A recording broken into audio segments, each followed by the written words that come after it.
I met Evangelista. She was my idol. It's 2016. A woman sits alone in her Manhattan apartment, curtains drawn. She hasn't left the house in months. Her body, once insured for millions, is now something she can't bear to look at. The same face that launched 1,000 campaigns now avoids every mirror. This is Linda Evangelista, and she's hiding from the world that once worshipped her. She made $10,000 a day. She graced over 700 magazine covers. She could transform into anyone designers wanted. Blonde bombshell one day, androgynous punk the next. Linda Evangelista wasn't just a supermodel. She was the supermodel. The chameleon who changed fashion forever. But here's what no one talks about. The girl who could become anyone completely lost herself in the process. How did fashion's most powerful woman end up a prisoner in her own home? How did the model who famously wouldn't wake up for less than $10,000 become someone too ashamed to even step outside? Let's rewind to 1965 St. Catharines, Ontario. Not exactly the fashion capital of the world. Linda Mallory Evangelista is born to Italian immigrant parents. Dad works at General Motors. Mom keeps the books. Blue-collar, Catholic, the kind of family where modeling isn't even on the radar. But little Linda, she's different. At 12 years old, while other kids are playing outside, she's taking etiquette classes at the local modeling school. Not because she thinks she's beautiful. Quite the opposite. She's trying to fix what she sees as wrong. Here's the thing about Linda that breaks my heart. She never thought she was pretty. Can you imagine? This woman who would literally define beauty for a generation started out thinking she wasn't enough. She was insecure about her skinny legs. When photographers complimented them later, she thought they were mocking her. I assumed he was making fun of me, she'd later admit about early photo shoots. The same legs that would grace Versace campaigns that would be photographed by the greatest artists of our time. She thought they were ugly. That insecurity, it never really left. It just learned to hide behind designer clothes in perfect lighting. Fast forward to her teens. Linda enters the Miss Teen Niagara pageant. She doesn't even place. Not first, not second, not third. She loses. Of course she does. This isn't a Disney movie where the awkward girl suddenly wins the crown. But sometimes losing is winning in disguise. An elite model management scout is watching. They don't care about the pageant. They see something else, something special.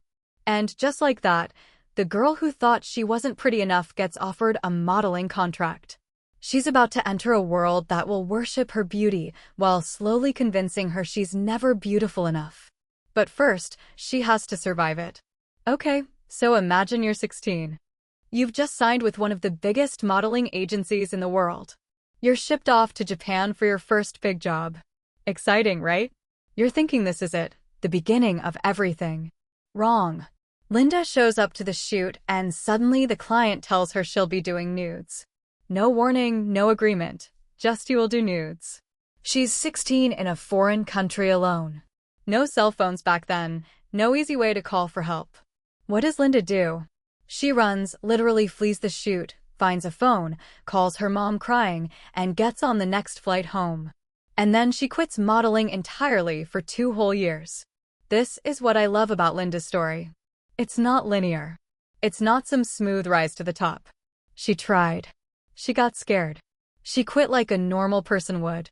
Like any teenage girl in a terrifying situation should. Those 2 years away, we don't talk about them much. Linda went back to being a regular Canadian teenager, finished high school, tried to forget about modeling, but something kept pulling her back. Maybe it was unfinished business. Maybe it was the promise of financial security for her working-class family. Maybe she just wasn't ready to give up on the dream even after the nightmare. At 18, she decides to try again. This time, she's older, wiser, ready to set boundaries. She moves to New York first, but it's not clicking. I wasn't working very much in New York, she'd later admit. I would always have to deal with editors that weren't used to seeing a girl like me. So, she does what would become her signature move. She transforms, packs up, and moves to Paris. And Paris? Paris changes everything. She signs with Elite Paris, whose boss is this powerful agent named Gerald Marie. He's 37, successful, connected to everyone who matters. He pursues her relentlessly. She's 22, still finding her footing in a foreign country. And here's this man who can make or break careers, paying attention to her. They marry in 1987. Now she's not just a model, she's married to one of the most influential men in the industry. You'd think this would be her fairy tale moment, right? The struggling model marries the powerful agent. Except fairy tales don't include sleeping with an eye pencil under your pillow because you're terrified your husband will see you without makeup. They don't include bruises hidden under designer clothes. They don't include the kind of control that makes you negotiate your freedom with "he let me out as long as he got everything. He knew not to touch my face," she'd say decades later. Think about that. He knew not to touch the moneymaker, the face that would sell magazines. Even in violence, it was calculated, professional. But Linda doesn't know this is abuse yet. She thinks this is what love looks like when you're not pretty enough. She thinks she's lucky he chose her at all. 1988, the year everything changes. Linda's been modeling for a few years now, doing okay, but nothing spectacular. She's beautiful, sure, but it's the era of big hair and bigger personalities. She's getting work, but she's not special. Not yet. Then, photographer Peter Lindbergh has an idea. A crazy idea. Cut your hair, not just a trim. We're talking chopping off her long, safe, commercial hair into a short boyish crop. Her agency freaks out. Her husband is furious. Some clients drop her immediately. For a hot minute, it looks like career suicide. When I first cut my hair off and I went to Milano to do the shows, I was booked for like 20 shows. So, 15 of them can lead me because they didn't understand the haircut at first. But Lindbergh sees something no one else does. He sees that Linda's beauty isn't in fitting the mold, it's in breaking it. The photos from that shoot are revolutionary, strong, architectural, completely unlike anything else in fashion. The reaction is instant. The pictures hit the magazines and suddenly everyone wants the girl with the short hair. The look, dubbed the Linda, becomes the haircut of the decade. Women across the world march into salons clutching magazine tiers, demanding Linda's cut. And Linda, she realizes something powerful. Transformation is currency. Over the next 5 years, she changes her hair 17 times. 17, red bob for Italian Vogue, platinum blonde for Versace, jet black pixie for Chanel. She shaves her eyebrows for a shoot with photographer Kevin Aucoin, grows them back, bleaches them. She becomes whoever the photographer needs, whoever the designer dreams. Karl Lagerfeld becomes obsessed. He once kept her up all night just trying on clothes for fun, taking Polaroids until dawn. There is not another model in the world as professional as she is. He declares professional. That's what they called it when you erased yourself to become their fantasy. They start calling her the chameleon. Versace makes her his muse. She opens and closes his shows, sometimes changing looks mid-run. She's not just modeling clothes anymore. She's creating characters. A new person for every shoot, every show, every season. Linda Evangelista isn't just a model anymore. She's a phenomenon. October 1990. Linda's sitting with journalist Jonathan Van Meter for a Vogue interview. She's with Christy Turlington and Naomi Campbell. The Trinity, as they're called. The most powerful models in the world. Just chatting, laughing, being 20-some millionaires in Manhattan. The conversation turns to money, to their worth, to how the industry still wants to pay them like clothes hangers when they're selling millions in magazines and makeup. And then Linda says the quote that will follow her for the rest of her life. "We don't wake up for less than $10,000 a day." She's joking. Sort of. It's that kind of half-joke where you're being funny, but also you're not. The other girls laugh. Christy probably rolls her eyes. Naomi definitely gets it. The journalist scribbles it down. And fashion history is made. But here's what kills me. Linda meant it as a power move. These girls were redefining what models could be. Not just hangers for clothes, but brands, personalities, forces. They deserved to be paid like the superstars they were. Men in every other industry bragged about their rates. Why couldn't she?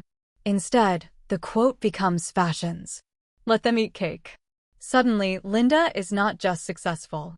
She's greedy, entitled, a diva. The same industry that was paying her those rates now uses her own words against her. Meanwhile, Linda's working constantly. And I mean constantly. By 25, she's been on 60 magazine covers. She's shooting with Steven Meisel. They develop an almost telepathic creative relationship. He puts mirrors on set so she can see herself transform in real time. She'll shoot with him over 25 years, creating some of fashion's most iconic images. She's doing 5 shows a day during Fashion Week, flying Concorde between New York and Paris, shooting all night, walking runways all day. The $10,000. She's earning it. But numbers don't tell the real story. Because while Linda's counting covers and cashing checks, she's also counting the days in her abusive marriage. While she's making history, she's hiding bruises. While the world sees her as untouchable, she can't even touch her own sense of self anymore. You know what's crazy about the supermodel era? From the outside, it looked like these women had everything. Power, money, beauty, control. Linda, Naomi, and Christy, the Trinity, were untouchable. Gods in designer clothing. They'd show up to shoots together, negotiate together, refuse to work unless they were all booked together. It was revolutionary. Models having each other's backs, creating a sisterhood in an industry designed to pit women against each other. But gods don't go home to abusive husbands.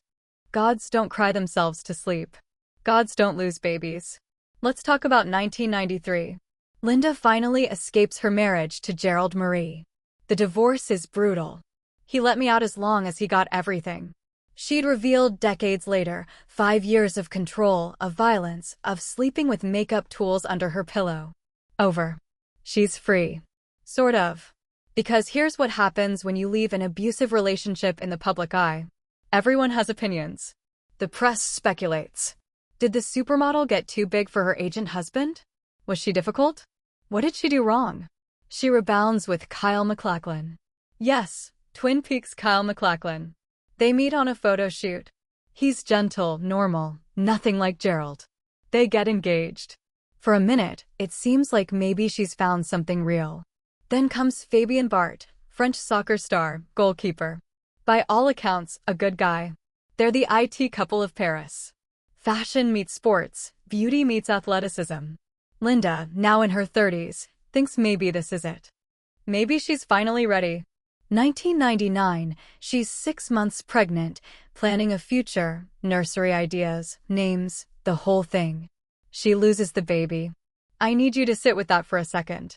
This woman who the world sees as having everything loses a child. The relationship crumbles under the weight of grief. She's 34 years old, at the height of her career, and privately devastated. The fashion world keeps spinning. She keeps working. But something's different now. The transformations feel heavier. The constant change more exhausting. She's approaching 40 in an industry that worships youth. The very thing that made her famous, her ability to become anyone, starts feeling like a curse. 2005 brief affair with François-Henri Pinault. Yes, the billionaire who'd later marry Salma Hayek. It's nothing serious, just 2 people meeting at the wrong time. But it results in something extraordinary. Her son Augustine, 2006. She gives birth at 41, keeps the father's identity secret, just her and her baby, something that's finally truly hers. No transformation required, just Linda being a mom. For 5 years, it works. She scales back the modeling, focuses on Augustine, finds a version of peace she didn't know existed until 2011 when she has to take Pinault to court for child support. The media goes insane. $46,000 a month, the headlines scream. They paint her as gold-digging greedy. There's that diva narrative again. The truth, the money was for security in New York City, for nannies when she traveled for work, for maintaining a lifestyle consistent with the billionaire father's other children. But nuance doesn't sell papers. The girl who wouldn't wake up for less than $10,000 now can't escape that image, even when she's just trying to be a mom. 2015, Linda's 50 years old. Still beautiful, still working, but the industry has changed. It's not the supermodel era anymore. It's Instagram models and influencers and a whole new game. The transformations that used to be her superpower now feel exhausting. She notices some stubborn fat. Nothing major, just those little pockets that come with age with being human. After decades of having her body scrutinized, measured, photographed from every angle, these small imperfections feel enormous. She hears about this procedure. Cool sculpting, non-invasive, FDA approved, frees the fat away. Celebrities swear by it. Her dermatologist recommends it. What could go wrong? Everything. The first treatment seems fine, but within 3 months, Linda notices something's off. The areas that were supposed to shrink, they're growing, getting harder, larger. She goes back to the doctors. They suggest doing it again. Sometimes it takes multiple treatments. They say it gets worse. By 2016, the bulges are unmistakable hard, painful masses where the paddles touched her skin. She can't wear fitted clothes, can't sit certain ways. Her body, once her instrument, her career, her identity, now unrecognizable. Diagnosis: paradoxical adipose hyperplasia. PA, a rare side effect where fat cells expand instead of shrink. The opposite of what was promised. The company's fine print mentions it affects less than 1% of patients. Linda is that less than 1%. Brutally disfigured. That's how she describes herself. Linda Evangelista, who spent decades transforming for everyone else, is now transformed against her will. And this time, she can't change back. She tries everything. 2 full-body liposuctions. The first in June 2016, the second in July 2017. If you've never had liposuction, let me paint you a picture. They literally vacuum fat from your body. It's violent, painful. You wear compression garments for weeks. You can't move properly. You're bruised, swollen, leaking fluids. She does it twice. It doesn't work. I loved food, she'd later say. But I stopped eating. I thought I was losing my mind. The woman who commanded $10,000 a day now can't even look at herself. She develops what she calls self-loathing so intense. She becomes reclusive, cancels jobs, stops returning calls. For 5 years, Linda Evangelista vanishes. The woman who was photographed more than almost anyone in history becomes invisible. She hides in her apartment, avoids old friends. If she must go out, it's in oversized clothes, scarves, hats, anything to hide. Meanwhile, Linda's fighting another battle no one knows about. 2018, during a routine mammogram, they find cancer. Breast cancer. Aggressive. She needs a double mastectomy. She tells no one outside her closest circle. Has the surgery. Thinks she's beaten it. Goes back to hiding. 2022, the cancer returns, this time in her chest wall. More surgery, chemotherapy, radiation. All while the world thinks she's just another aging model who can't accept getting older. September 2021. Something shifts in Linda. Maybe it's the cancer. Maybe it's turning 56. Maybe she's just tired of hiding. She does something no one expects. She goes public, not with a glossy magazine spread or a carefully managed comeback, with an Instagram post. Raw, honest, devastating. To my followers who have wondered why I have not been working while my peers' careers have been thriving. The reason is that I was brutally disfigured by Zeltick's cool sculpting procedure, which did the opposite of what it promised. She continues, PA has not only destroyed my livelihood, it has sent me into a cycle of deep depression, profound sadness, and the lowest depths of self-loathing. In the process, I have become a recluse. She files a $50 million lawsuit, not for the money. What's money when you've hidden for 5 years?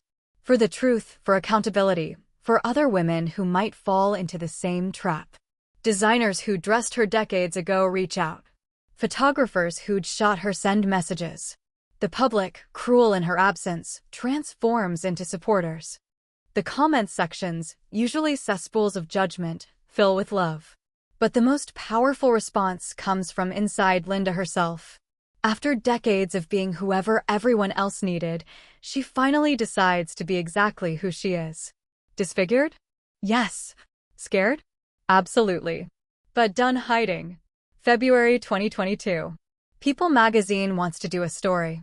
Linda agrees, but with conditions. She'll show her body, the real body, the PA body. No hiding. The photos are shocking in their honesty. This is not the Linda of Versace campaigns. This is a woman bearing witness to her own pain. I can't live like this anymore in hiding and shame, she tells them. July 2022. The lawsuit settles. Terms undisclosed. Linda doesn't care about the specifics anymore. She's already won what matters. Her voice back. September 2022. Two things happen that complete her resurrection. First, Kim Jones at Bendy calls. Would she consider doing their show? Not hidden. Not retouched to perfection. As she is in a specially designed gown that works with her body, not against it. The show arrives. Linda walks out in a dramatic cape and gown, covered but confident. The front row, fashion's most jaded critics, people who've seen everything, rise to their feet. The applause is thunderous. Not because she looks like the Linda of 1990, because she looks like a survivor. Second, British Vogue puts her on the cover. Stephen Mizell shoots it.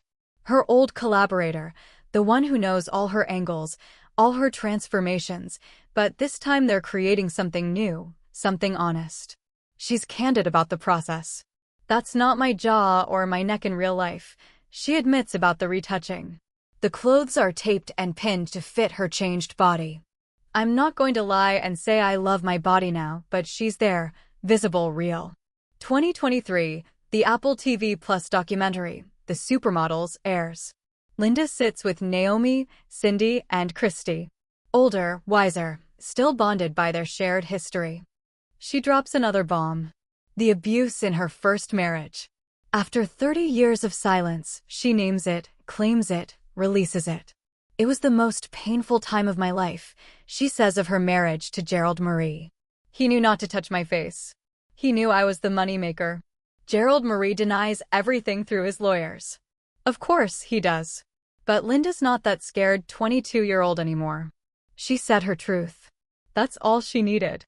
But her greatest transformation, learning to show her real face, disfigured, aging, imperfect, and finally free.